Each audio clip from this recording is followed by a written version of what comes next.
All right, guys, we are back today bringing you some content here around Sooners Under the Stars, Party Under the Palace. But I see you all in the comments asking questions about David Stone, and we will touch on that because it's intriguing. The date is here, or at least the assumption date of when he will commit to the University of Oklahoma or anywhere, I guess. But today I am joined by Cooper, who is a part of Jay with Over at Unfair Sports. They've been doing a lot of content together. So, Jay, tell them a little bit about where they can, or not Jay, Coop, go ahead and tell them where they can find you, where they can find a little bit of your content and what you guys are doing over there at Unfair Sports. So check it out, Unfair Sports. You can check us out YouTube, check us out on Twitter. Again, we are just trying to do this. So Jay and I go way back. We used to actually be Verizon buddies. We used to work in the cellular industry, and a lot of people don't know this about me, but I was part of a radio show about Bitcoin for a while. And so he saw me doing that. And I love Sooner sports way more than cryptocurrency. And so I started working with that. And you can find me on Twitter. It's Coop Ride. I think it's 1982. Again, I've had that one since cell phone days. And so, long story behind that name, but I love talking about OU. I love talking from a intelligence standpoint. Obviously, recruiting has been something that I was part of Rivals. I think I signed up for Rivals like at the beginning, back when Crabtree owned it and everything. And so, this is a fun time, and again, it's a rabbit hole, and I like following these things.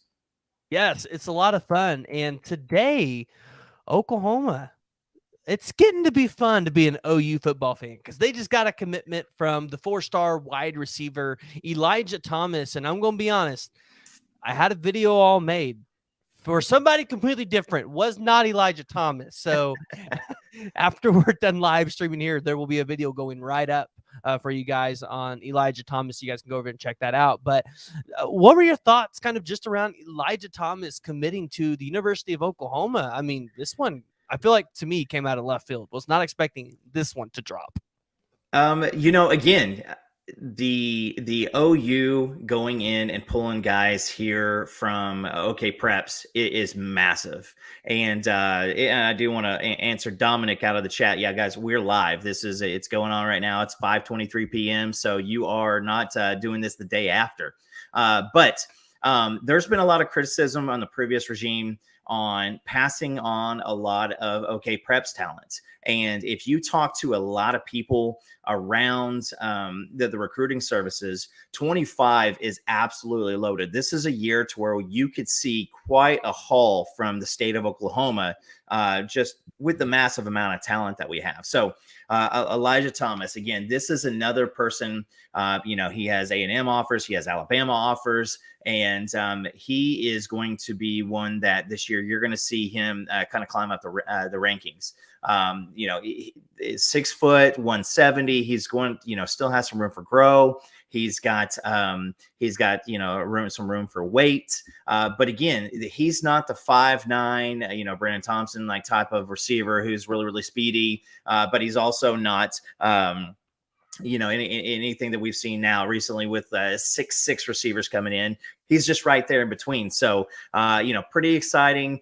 This is a good get, and he will not be the last.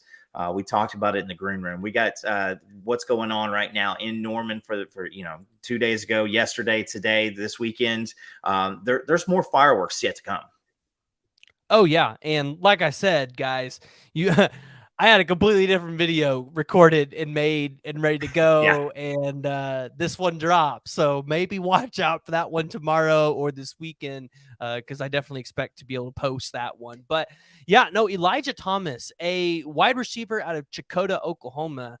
And yes, that's the famous one that is in Carrie Underwood's song where she says, "I ain't in Chakota anymore." But Elijah Thomas at 6'1", 183 pounds, had an elite offer from Alabama and was gaining traction from other Power 5 schools like Arkansas and Kansas State and A&M and Texas Tech. So you would have imagined if he wouldn't have committed to Oklahoma today, and this recruitment would have drug out through the rest of the 2024 cycle and into 2025, he could probably have had 20, 25 offers, because you go out there and perform well in a junior and a senior season, you're going to pick up those offers, kind of like what we talked about with Andy Bass and some of those other guys that have just really popped onto the recruiting scene. So Oklahoma is able to lock up, in my opinion, an elite wide receiver early. Now you have 2 committed. So I would imagine Oklahoma is probably only going to take 2 more. And the question is, who are those going to be, right? You have a lot of elite talent out there. You've got Andrew Marsh, DeCorian Moore, Isaiah Mosey, and Jaden Nickens. Remember, Jaden Nickens is from Millwood, Oklahoma. He likes a little bit of basketball, so I'm curious to see if maybe he tries to get an offer from Porter Moser instead to play at OU and maybe play football at the same time. I don't know if anybody's ever done that at OU, played football and basketball at the same time, but it could be interesting. And there's a chance that, by the end of the 2024 cycle, Emmett Jones is sitting by the fire, taking off his shoes, taking off his socks, popping up his feet by the fire, and drinking whatever he drinks, sitting throughout the 2025 cycle, just waiting on the 2026 kids to pop. So Emmett is, he is freaking on fire. A lot of people, when we were going after wide receiver coach, there was a lot of love for Malcolm Kelly, and I love Malcolm Kelly. He was, he was there when I was there, my second time around. And, but this Emmett Jones is bringing a different type of fire to this recruiting trail. And, again, you've got the connections that he has, and just how he develops receivers. I'm really interested to see what he does with the guys that are on campus right now. You're already hearing Jaquez Petaway, fire coming out from training camp. So we've got a lot of really, really talented guys. And I think where you're going to see a lot of these receivers jump is they know that if they wait around, there may not be a spot for them. So expect that to be something where maybe we have our receivers, like you said, receivers locked down. And heck, I say throw him on the tight end recruiting trail with Joe John also, just to see what magic we can make happen there. Yeah, and I think really the next step for Emmett Jones in his career at Oklahoma is going to be the development of those wide receivers, getting some of these guys to the NFL. It's great that you can land them, but the next step is to develop them. If you can't develop them, eventually that recruiting will stop. So that's going to be where I'm curious, and what I'm watching is what's next for Emmett Jones. How does he get these guys to the league, and then how is he able to turn that into kind of like a pitch, like what Bill Bedenbaugh has done, and saying, hey, I think you have the skills, you have the abilities, come to Oklahoma, let's get you there. And I think as a wide receiver, with where the NFL is going, especially as a passing game, you see Patrick Mahomes and them cycling through wide receivers all the time.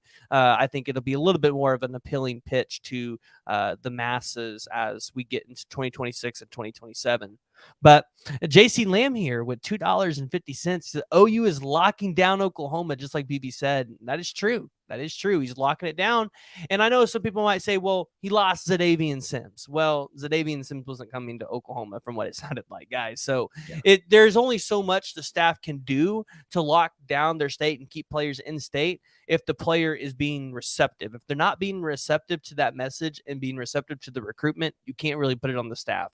Like, I'll point to a perfect one. 2023, by Job. That man was never coming to Oklahoma. No. It was never happening.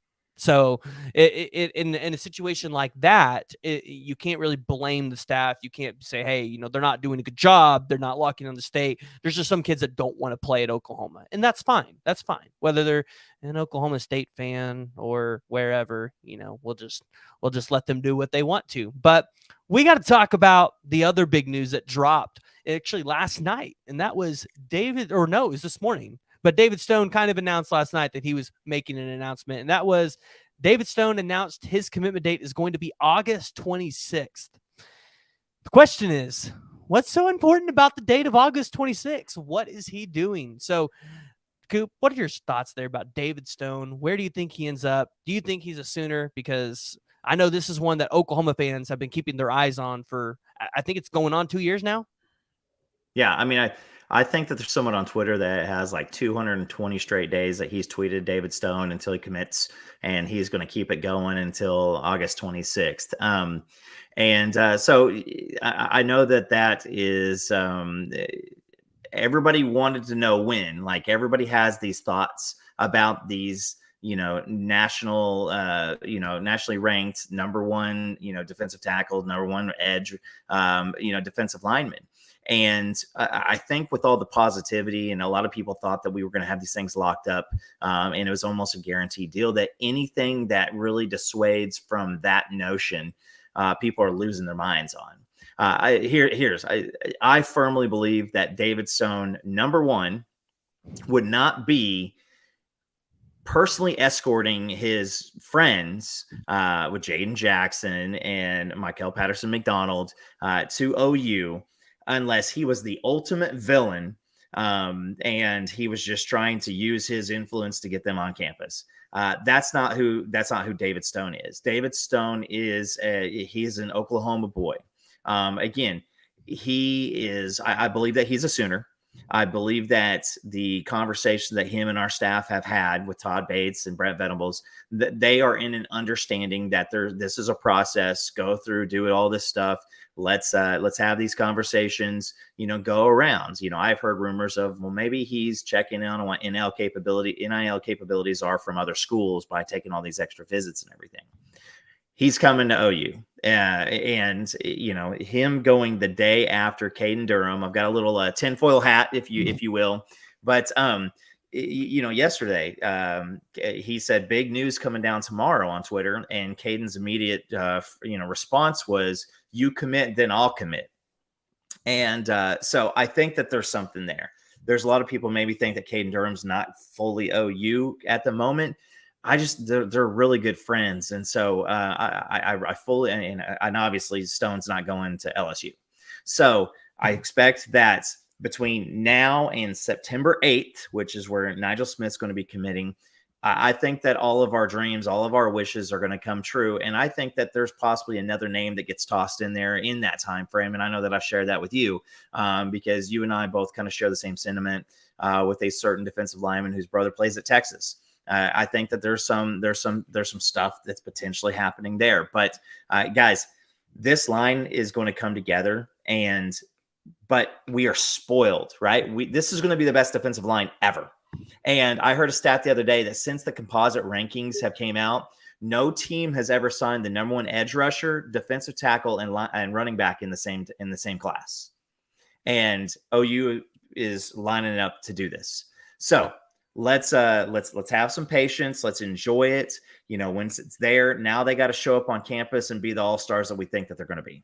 Yeah. So I guess the big question here is, what is important about August 26th? Because Caden Durham is the 25th, I believe, which is the Duncanville game. The 26th, I'm looking at ESPN. I'm looking at the schedule. USC plays San Jose State. Well, how funny would it be if he commits maybe during the halftime of the USC game or whatever it is on live TV, taking away all those viewers?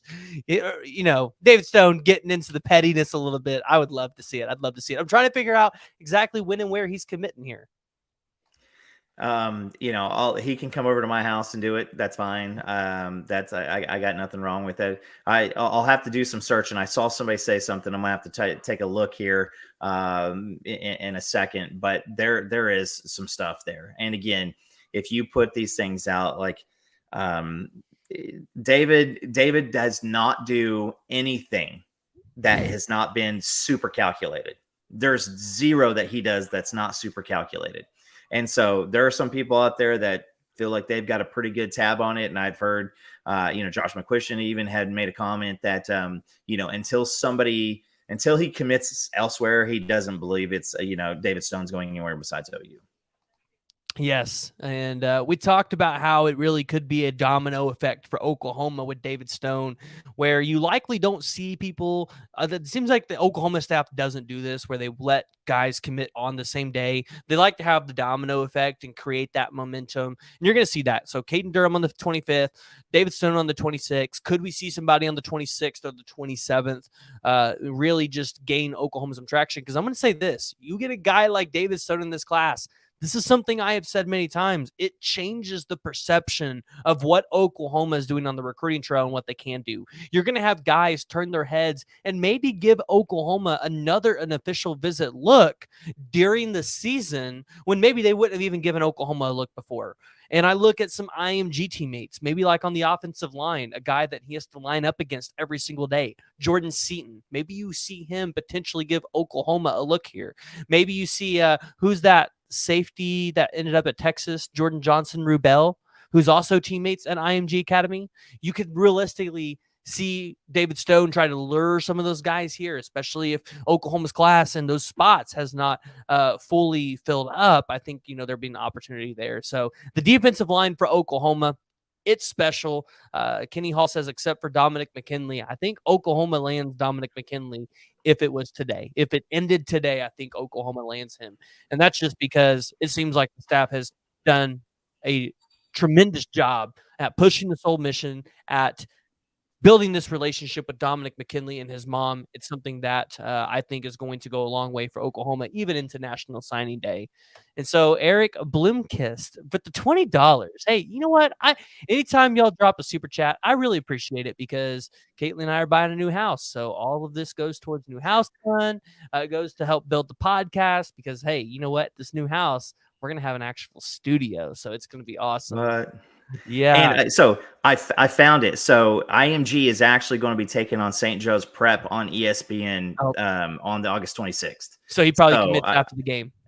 Yeah. So either that right before, in the middle of the day. So yeah. So it's and then so Robert hopped in there in the chat too, and so did Lloyd. So yeah, you guys are on it too. I totally. I mean, obviously, right now, so much is happening that it's my head spins a little bit. So, but yeah, that's it. ESPN2 game, I believe. Yes, I'm gonna like that one. So, the 2025 class and everything going on with the 2024 is unbelievable, and that is true. And I'll say this: it's going to be hard for a lot of you to believe this. I think the 2025 class will be better than 2024. And I say this because I think 2024, you really see a lot of depth at defensive line, and that's primarily where you see the class shine and excel. Because so many of these other positions Oklahoma's taken care of in the previous years, 2024 was just not a good year at some of these other positions like offensive line. You've got Michael Hawkins at quarterback, but I think in any other given year, Oklahoma can land a 5-star. You got the tight end Devon Mitchell, but I think in 2025 you land 2 elite guys at the tight end position. So I look at 2025 and go, offensive line will be elite. I think you're going to get a couple tight ends. Obviously, your wide receiver position. When it's all said and done, I think the wide receiver core in 2025 will be better than 2024. And that's saying a lot because in 2025 or 2024, they got 5 guys. And in 2025, they probably only take 3 or 4. And then the running back position. I mean, I look at all of these offers that Oklahoma has thrown out and all of the guys that are considering, like a Riley Wormley. You got a Michael Turner Jr. who was at the BB camp and I thought honestly showed out and excelled a little bit. You've got the 5-star the 5-star running back out there from Modern Day that has came for Sooners Under the Stars, Jordan Davison. And you look at Torrey Baylock. I mean, Oklahoma, you can go down the list and say, man, they could have a better running back class. They could have it a little bit deeper in 2025. So I look at it and say, just wait. 2025 might be a little better. That's hard to say because 2024's defensive line will just be that good. But I don't know if you have anything to add to that, Cooper. You might think I'm absolutely crazy. No, I mean, so you got to look at the recruiters and what's happening. So you and I are very, very, very, very like-minded with the offensive lineman for 2025. Bill Bedenbaugh has not, again, please, everybody listen to me. He is not a bad recruiter. We go after some guys that did not come through. Sure. Yeah. But next year you've got, a quite of a haul out there. between guys in Texas. I know that you brought it up, guys out in Las Vegas. We got a lot of guys, right? Okay, so DeMarco Murray is showing himself to be a premier and elite recruiter. Next year, you're going to have to get more guys like we did. You know, the talent in that running back room is stacking up. That's just amazing. Like, we needed Eric Gray, the transfer from Tennessee, to be somebody like needed. So like we're going to have transfer portal issues, you know, at running back at some point because the continued talent that we keep bringing in. You also have Emma Jones, who is becoming an elite recruiter. There's not really like a Brandon Hall, same thing. We don't really have a weakness at recruiter right now. You have guys show out to you have the team go out and put the arrow pointing up this next year, and this stuff is going to even become a little bit more silly. And right now, if you guys don't know, it is OU is the number 3, has the number 3 class in 2025 behind Georgia and Alabama. So guys, it's there. Like, that's the talent that we need to do. This 24 class has the potential of being a program altering recruiting class. And then you go in with another 25 class. And so no coach, since these recruiting rankings have came out, not Bob Stoops, not Lincoln Riley, put back-to-back top 5 classes. What if Brent goes out and puts together 3 straight top 5 classes?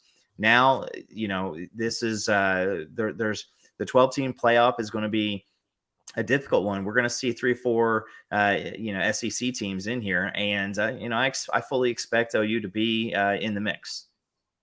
Yeah, and it's crazy to say 3 top 5 classes. I think it could be 3 top 3 classes, and at some point or another, I think Venables scratches that number 1 class at some point. And honestly, I know it's crazy. It could be this year.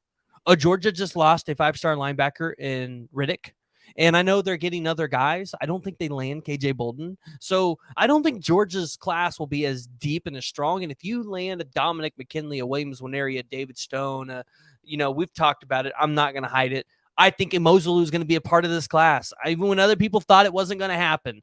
I think if you land a Mozelu, you land Okoye, you land all of these guys, and guys continue to rise to the rankings, I think Oklahoma has a real shot to take number 1. It's a real possibility, guys. Now, things are still have to fall in place. You still have to land McKinley. You still have to maybe land another 5-star outside of those 3 defensive linemen, but nothing's out of the realm of possibility right now. This staff is hot. They're recruiting well. And as you've seen from Sooners Under the Stars, I think the mood of how they're recruiting is changing. And I want to kind of go back to Lori's point up here, where she says, I'm so nervous because of what happened last year because of Hicks. And I've kind of thought about this. And one of the reasons I think what you're seeing happen now compared to last year is Oklahoma literally passed up on guys like Edric Hill and Marcus Deal because they thought they had commitments from Jordan Renaud and David Hicks. Now, Jordan Renaud, you were in the final 2. You lost him to Alabama. There's no shame there. There's absolutely no shame there.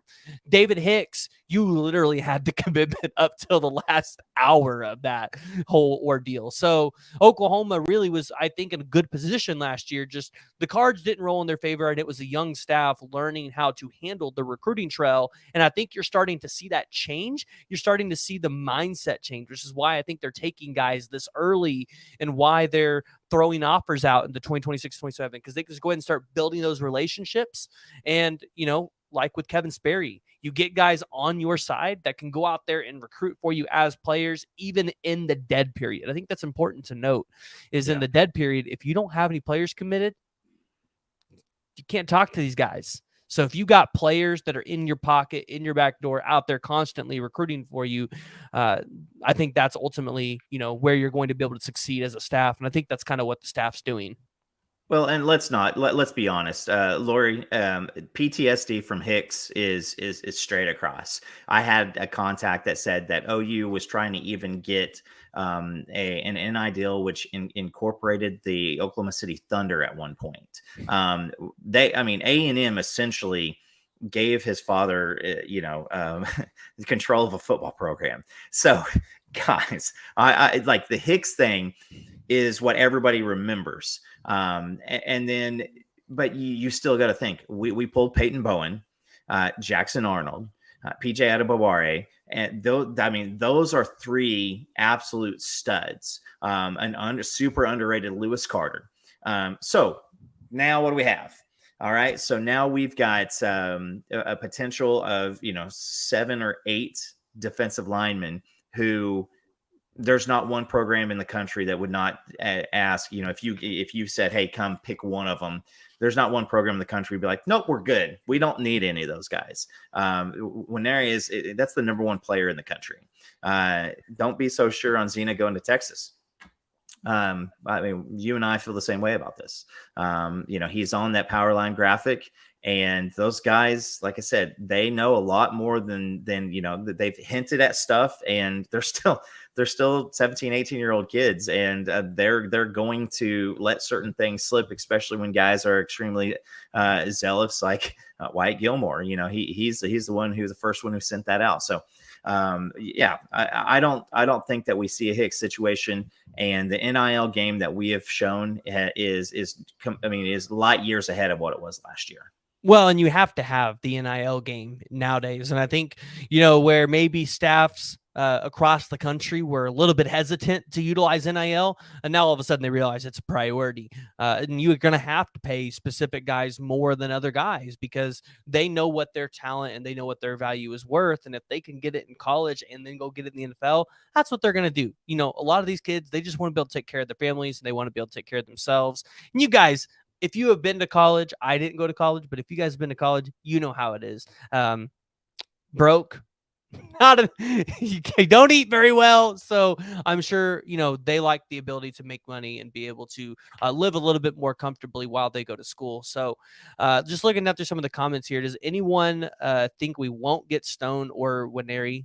Talk to any fan that's not Oklahoma fans, and they'll tell you we're not getting either one of them. So Michigan State fans still love David Stone there, and Williams Nwaneri, he's still going to Georgia, according to a lot of people. So, and even some OU fans think he's going to Oregon. Missouri is our biggest challenge for Nwaneri. I really don't think Missouri is that big of a challenge. I mean, it's or Oklahoma. I'm picking Oklahoma all day long.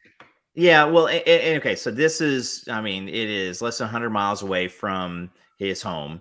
From what I can understand is Missouri does have the largest NIL deal on the table.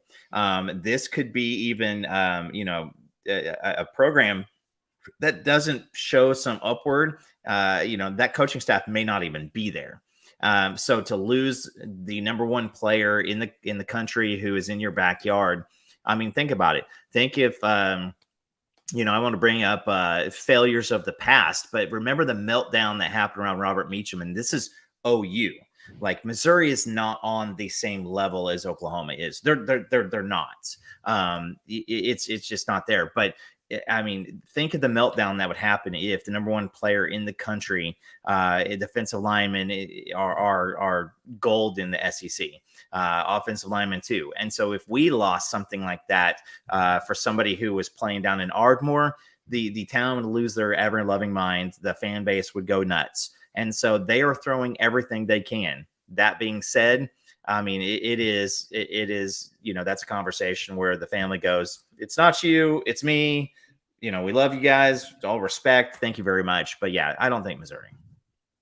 Yes, it's definitely not Missouri. I think Oklahoma at this point, if you land Isaiah Mosey, let's say in the next couple weeks, I think that seals the deal. I just feel like it'd be hard for Nwaneri to say, I don't want to play with Kamori Moore or Mosey or Caden Green. And listen, there's actually a 2025 recruit that doesn't have an OU offer yet that a lot of people aren't looking at and are not talking about. But that is Chase Pearsall, the linebacker out at Lee Summit North. If he gets an Oklahoma offer too, if you're Williams Nwaneri, how do you say no to playing with all of these teammates that you've played with for so long? It's hard. Yeah. So Williams Nwaneri, he's going to be a Sooner. We just have to wait for it. Eric Blomkist, I think I said that right. Blomkist says, I am waiting for Hicks to come into the portal for OU to pick up. You know what? I'm kind of waiting for that for some other defensive linemen at Texas A&M. So I will be sitting there right there with you. Jimmy asks, what kind of wide receiver is Elijah Thomas? He's a 4-star wide receiver. He's elite. He's talented, homegrown kid.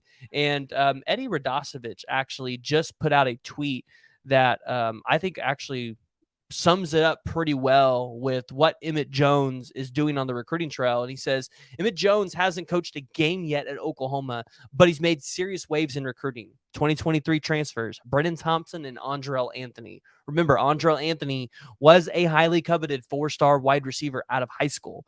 You had 2024, Zion Raggins, KJ Daniels, Doge Ezukanema. And then you have in 2025, you have Grayson Harris and Elijah Thomas. So Oklahoma, they're making strides at the wide receiver position, and Elijah Thomas is just the latest guy to kind of help Emmett Jones continue what he's doing. Ray Patterson says, big things popping, little things stopping in Oklahoma. Sooner Cowboy says, I think Missouri dropping their bag on a certain wide receiver. Hank says, and Florida fans are crazy now about being in Stoney's top 5. Yeah, but Florida ain't there. Honestly, I thought Florida would have a good year this year on the recruiting trail, and it's kind of been they got a good quarterback, but that's about it. And then Robert says, the staff is going to do an amazing job. They've only been at Oklahoma together for about a year and a half, and they're not trying to be first. They're just trying to do it right. And I think that's exact. I think that's what you want, right? You don't want to just land a 5-star kid because they're talented and a 5-star. You want to get kids that have integrity. You want to get kids that have good values, so you don't end up with locker room problems or problems like what you're seeing out at Georgia right now, where they're street racing things. And unfortunately, you've had a death within your program because of it, so you want to get kids in your program, regardless of what their rating is, that, have good integrity and have good values, and that match up with what you're trying to do. And I think that's exactly what they're doing. Yeah. And I want to go back to Elijah because I get a lot of Jalil Farouk look. He's, that, like I said, 6'1" ish. By the time he gets on campus, spend some time with Schmitty, again, he's going to be a junior this year. So he is going to still grow a little bit. There was some Kevin Sperry to Elijah Thomas at the camp the other day. And there's some video on that. Go on Twitter and take a look. Kevin Sperry was showing videos. But I see like a little Jalil Farouk, maybe a little bit more twitchy than Jalil Farouk. Now, again, this is the year we all are expecting Farouk to do some great stuff, but he looks like him coming out of high school. He is not, like I said, not going to be, the Brennan Thompson, the Drake Stoops type of receiver, but he's also not going to be, he's not that height of Nick Anderson or Jaden Gibson. So, and don't put it down that we get Keon Brown back. I saw a picture of him the other day on Twitter, and he's in JUCO. He should have been in this, on campus right now, but due to grades, he's going the other route. But dude looked pretty built. So I wouldn't doubt bringing him back would be an option. I think he's still coming back. You go to look at his Twitter; it's still all pro Oklahoma, and he's still tweeting out like he's coming back. So he's talking about the comeback. But let's kind of transition a little bit into Party at the Palace. We talked about Sooner Under the Stars. We talked about the David Stone commitment date. And Party at the Palace this year, honestly, I feel like Sooners Under the Stars is what Party at the Palace should be in terms of just the hype that we've had around it. But I've kind of added a couple guys to it. And honestly, there's one guy coming to the Party at the Palace that I really like, that I would like to see Oklahoma throw an offer to. And that's the 3-star defensive lineman, Bergen Kaisar, who's actually out of Edmond Santa Fe High School. He's here in the state of Oklahoma. Guys, if you haven't seen him, dude is strong. I think, being in the right system in a couple of years, I think Bergen Kaisar could be a problem on the field and could be just another guy to add that defensive line to help create some depth over the next couple of years as you go into the SEC. But Coop, what are you looking forward to when it comes to the Party at the Palace and what Oklahoma could potentially have coming out of this weekend? So again, you've got Brendan Zerbrug coming in. This is more quarterback depth. Getting a chance to see him come in here, that's going to be big, because if you guys are wondering, like, why are we bringing another quarterback in? Does it have anything to do with maybe what we see out of Michael Hawkins? Guys, you can't have 2 scholarship quarterbacks on your campus and that's it. Not going into the SEC. one twisted ankle on the sideline away from throwing out, your last quarterback. So having somebody for there, but then also for scout team, for reps and everything like that. And so, you get somebody you can throw out there. So that's one piece. Another one is, you've got Michael Patterson McDonald. He's going to be in. That is never going to be a bad deal for having him. Xavier Robinson. You've got Davin Mitchell coming in for the first time since he's committed. Boganowski, Okoye. So there's still a lot of a lot of talent still left on the board. I know that we've made big comments on that in the past, to where like every single guy that we are in on is still out there. And when they're going down, they're coming to OU. I've seen a couple predictions, and going back a couple weeks back, of OU targets in the predictions, and targets that were on our board at some point, and all of them are coming true. So again, you get guys on the campus, they get around the soul mission, they get around the current guys. Everybody's jacked, everybody's excited, everybody's been Schmitty built all summer long. And so you get a chance to come in and see the work that's happening, and that family aspect starts really taking over. So you add all that into, guys with the momentum that we have and what's coming on, everybody's going to want to be a part of that. So if they're not already committed and they don't have their mindset, maybe this is the tipping point for guys like Danny Okoye. Man, I hope so.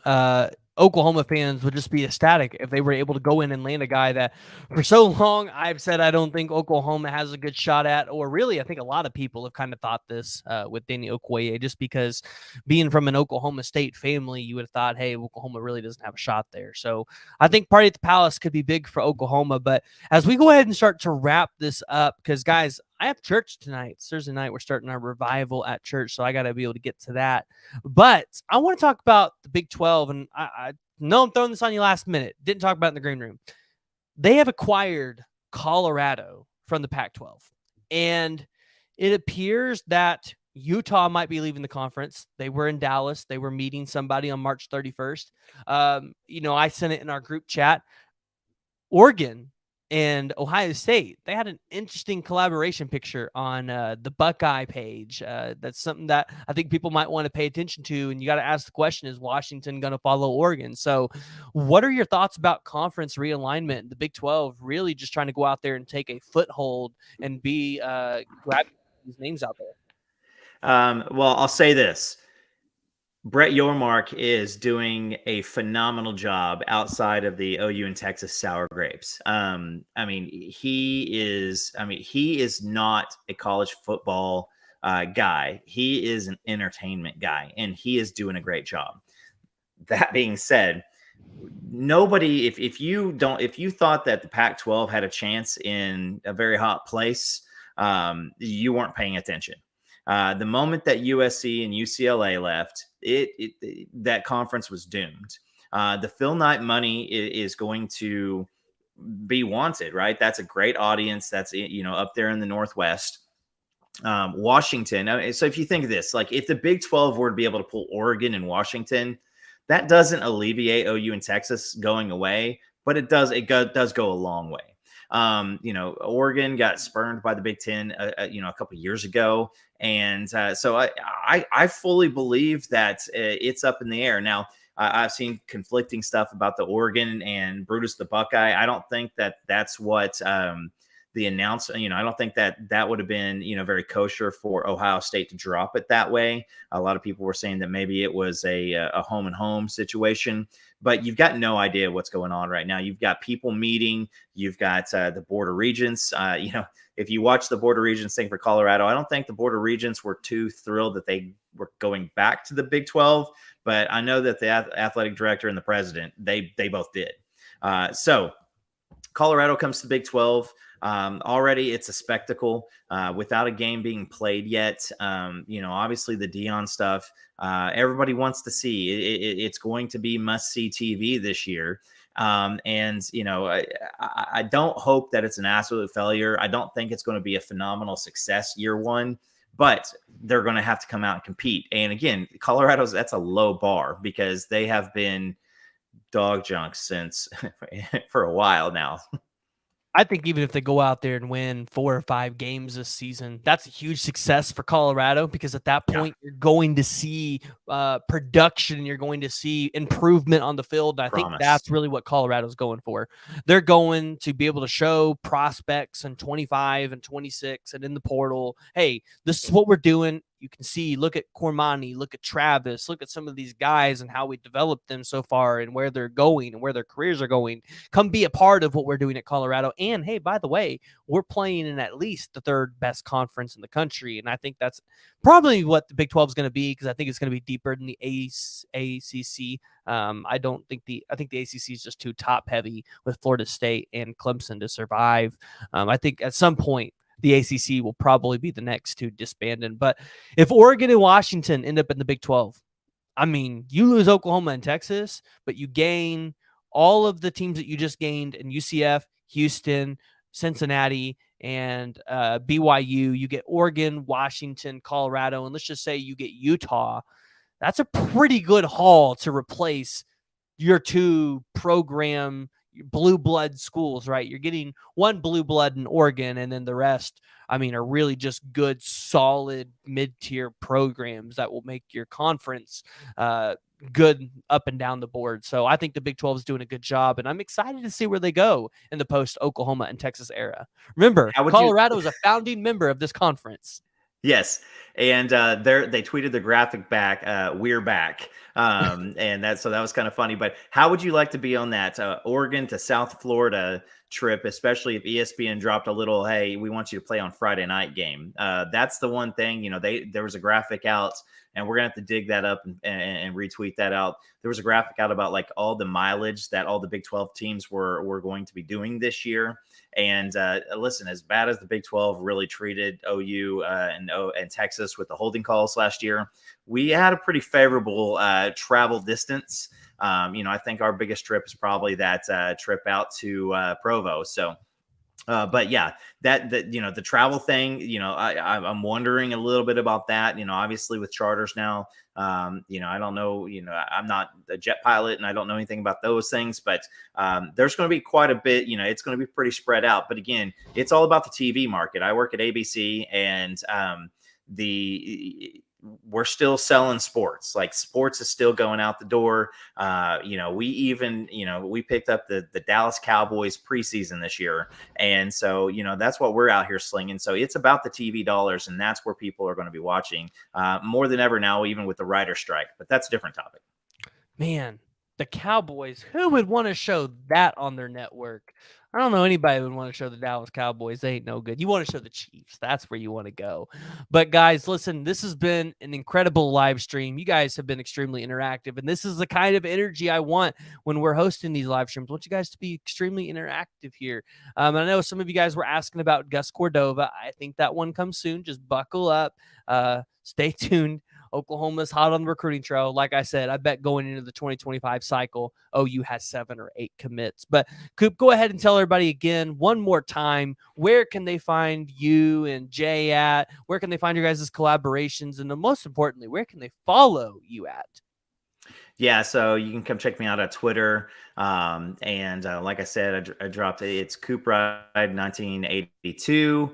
And then, or Unfair Sports. Check out me and Jay. Obviously, guys, we love doing this stuff. And so collaborations, check out PG. Sometimes Jay will be here. Sometimes it'll be me. But we're always just spending most of our days trying to keep in touch with what's going on so that you guys can have answers to those pressing questions, and you don't get sucked in by the Twitter trolls.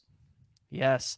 And I know some of you guys showed up late, so you might have missed our Elijah Thomas conversation, but I did post a video around Elijah Thomas just now. So I'm going to end the broadcast. I want you guys to hop over and go ahead and watch that video.